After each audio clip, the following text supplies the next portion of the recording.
টেকু শাকে রূপান্তর করে তার শরীরের মধ্যে পেঁচায় দিবেন। টেকু সাপ হলো এমন সাপ যে সাপের শরীরের মধ্যে বিষাক্ত বিষ এত বেশি হওয়ার কারণে শরীরের চামড়া উঠে যায়। শরীরে কি উঠে যায়? অনেক সাপ আপনারা দেখবেন ওই সাপের মধ্যে শরীরের মধ্যে বিষ থাকার কারণে শরীরের চামড়া উঠে যায়। কাল কিয়ামতের ময়দানে যাকাতযোগ্য সম্পদ যদি কেউ পরিশোধ না করে, এই সম্পদকে আল্লাহ তাআলা টেকু সাপ বানায় দিবেন। যাকাত না দিলে শাস্তি কি হবে?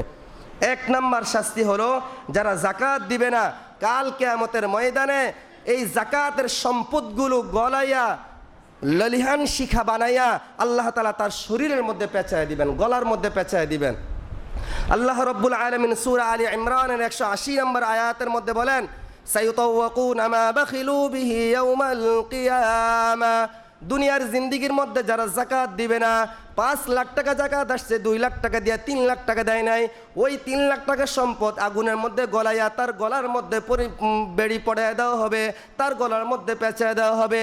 এই আয়াতের ব্যাখ্যায় রাসূল করিম সাল্লাল্লাহু আলাইহি ওয়াসাল্লাম বুখারী শরীফের 1403 নম্বর হাদিসের মধ্যে, মুসলিম শরীফের 987 নম্বর হাদিসের মধ্যে রাসূল বলেন, মান আতাহুল্লাহু মালান, আল্লাহ তাআলা যাকে মাল দিয়েছেন, ফালাম ইউআদ্দি যাকাতাহু, কিন্তু সে যাকাত দেয় নাই, মুসিলা লাহু ইয়াউমাল কিয়ামাতি শুজাআন আকরা, তার ওই যাকাত যোগ্য সম্পদকে যাকাত না দেওয়ার কারণে কাল কিয়ামতের ময়দানে আল্লাহ তাআলা ওই সম্পদকে টেকু শাকে রূপান্তর করে তার শরীরের মধ্যে পেঁচায় দিবেন। টেকু সাপ হলো এমন সাপ যে সাপের শরীরের মধ্যে বিষাক্ত বিষ এত বেশি হওয়ার কারণে শরীরের চামড়া উঠে যায়। শরীরে কি উঠে যায়? অনেক সাপ আপনারা দেখবেন ওই সাপের মধ্যে শরীরের মধ্যে বিষ থাকার কারণে শরীরের চামড়া উঠে যায়। কাল কিয়ামতের ময়দানে যাকাতযোগ্য সম্পদ যদি কেউ পরিশোধ না করে, এই সম্পদকে আল্লাহ তাআলা টেকু সাপ বানায় দিবেন। রাসূল বলেন, লাহু যাবিবাতানি ইউতাওয়িকুনা বিহি ইয়াউমাল কিয়ামা, ওই সাপটা পুরা শরীর পেঁচানোর পরে ওই সাপের 2টা ঠোঁট থাকবে, এই ঠোঁট দিয়া তার ঠোঁটের মধ্যে কামড় দিবে, কামড় দিয়া বলবে, আনা কানজুকা আনা মালুকা, আমি তোমার সেই সম্পদ যে সম্পদের যাকাত তুমি পরিশোধ করো নাই।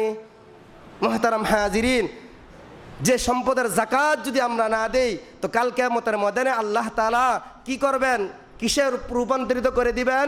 টেকু সাপে রূপান্তর করে আমাদের শরীর পেঁচাবে এবং আমাদেরকে কামড়াইতে থাকবে, ছুবুল দিতে থাকবে, বলতে থাকবে, আনা কানজুকা আনা মালুকা, আমি তোমার গচ্ছিত সেই সম্পদ যে সম্পদের যাকাত তুমি পরিশোধ করো নাই।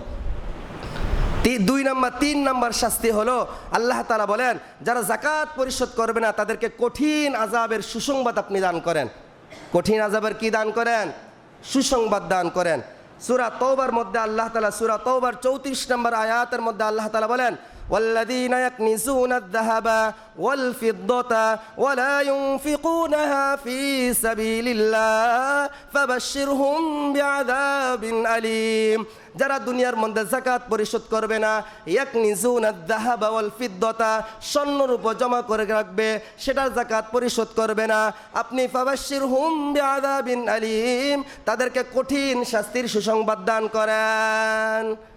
এই জন্য যারা যাকাত দিবে না, 1 নম্বর শাস্তি বললাম, তাদের সম্পদগুলোকে গলানো হবে, গলাইয়া গলার মধ্যে পেঁচায় দেওয়া হবে। 2 নম্বর শাস্তি বললাম, তাদের সম্পদগুলো টেকু সাপে রূপান্তর করে ওই সাপ তাকে কিয়ামত পর্যন্ত তাকে ধ্বংসন করতে থাকবে। 3 নম্বর শাস্তি বললাম, আল্লাহ তাআলা তাকে কঠিন আযাবের মধ্যে গ্রেফতার করবেন। সর্বশেষ শাস্তির কথা, আল্লাহ রাব্বুল আলামিন যারা যাকাত দিবে না তাদেরকে শরীরের 3 জায়গার মধ্যে ছেক দিবেন। কয় জায়গার মধ্যে? সবাই বলেন, কয় জায়গার মধ্যে? কপালের মধ্যে, পার্শ্বের মধ্যে আর পিঠের মধ্যে। কোথায় কোথায় বলেন তো? কপালে, পার্শ্বে, পিঠে। এই 3 জায়গার কথা আল্লাহ তাআলা কেন বললেন?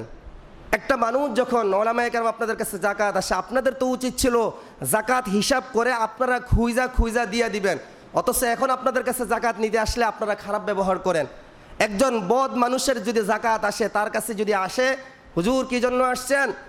যাকাত, ভাই আপনার উপর যাকাত ফরজ হয়েছে, আপনি যদি আমাদের মাদ্রাসায় কিছু দিতেন। এই কথা শুনে সে তার ভুরু কুচকায়, কুপল কুচকায় ফেলে। বলেন তো এমন মানুষ আছে কিনা সমাজে? দ্বিতীয়বার যখন আবার হুজুর বলে যে ভাই যাকাত দিলে আমাদের মাদ্রাসায় একটু উপকার হয়, তখন বলে ভাই যান আপনার সাথে কথা বলতে চাই না। তৃতীয়বার যখন যে যাকাতের কথা ওই আলেম বলে, তখন তার সাথে রাগ দেখাইয়া, পিঠটা দেখায় সে চলে যায়। এই জন্য আল্লাহ রাব্বুল আলামিনের শরীরের 3 জায়গার মধ্যে বিশেষভাবে তাকে ছেক দিবেন।